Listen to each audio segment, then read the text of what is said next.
Isang awit ng Pilipinas.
This is Beam TV Network, a commercial television network owned and operated by Broadcast Enterprises and Affiliated Media Incorporated. The network operates the following transmitting stations authorized by the National Telecommunications Commission: DWKC DTV Channel 31 Metro Manila with NTC permit number BSD-0077-2022 valid until March 16, 2025 with transmitter located at Palos Verdes Subdivision, Sumulong Highway, Barangay Santa Cruz, Antipolo City, Province of Rizal. DWHB DTV Channel 26 Baguio with NTC permit number BSD-0018-2022 valid until December 21, 2024 with transmitter located at Mount Santo Tomas, Tuba, Benguet. DWHC DTV Channel 32 Naga with NTC permit number BSD-0084-2022 valid until April 7, 2025 with transmitter located at Barangay Triangulo, Naga City. DYRM DTV Channel 26 Iloilo with NTC permit number BSD-0070-2022 valid until March 8, 2025 with transmitter located at Barangay Alagisok, Jordan Guimaras. DYCT DTV Channel 31 Cebu with NTC permit number BSD-0016-2022 valid until December 21, 2024 with transmitter located at Babag Hill, Cebu City.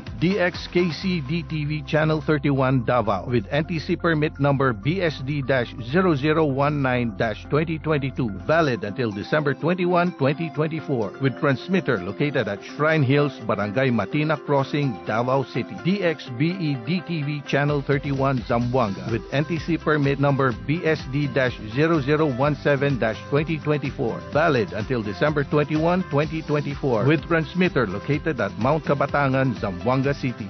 Beam TV Network operates under the supervision of the following electronics and communications engineers duly licensed by the Professional Regulations Commission. Engineer Oliver Q. Caldetera, PECE number 1312. Engineer Herbert E. Alo, ECE number 44171. Engineer Michael A. Flores, ECE number 48715, and carried out by the following personnel duly licensed by the National Telecommunications Commission. Alan H. Barrios, 96-1PNCR-17094. Edgar Alan A. Ramos, 12-1PHN-26519.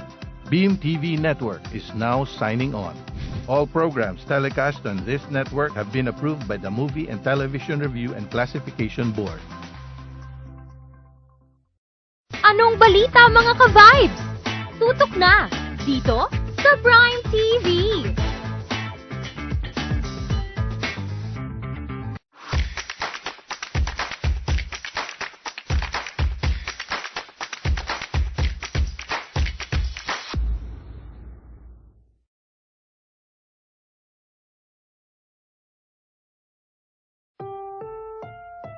Ang susunod na programa ay rated PG. Patnubay at gabay ng magulang ay kailangan sa mga batang manonood.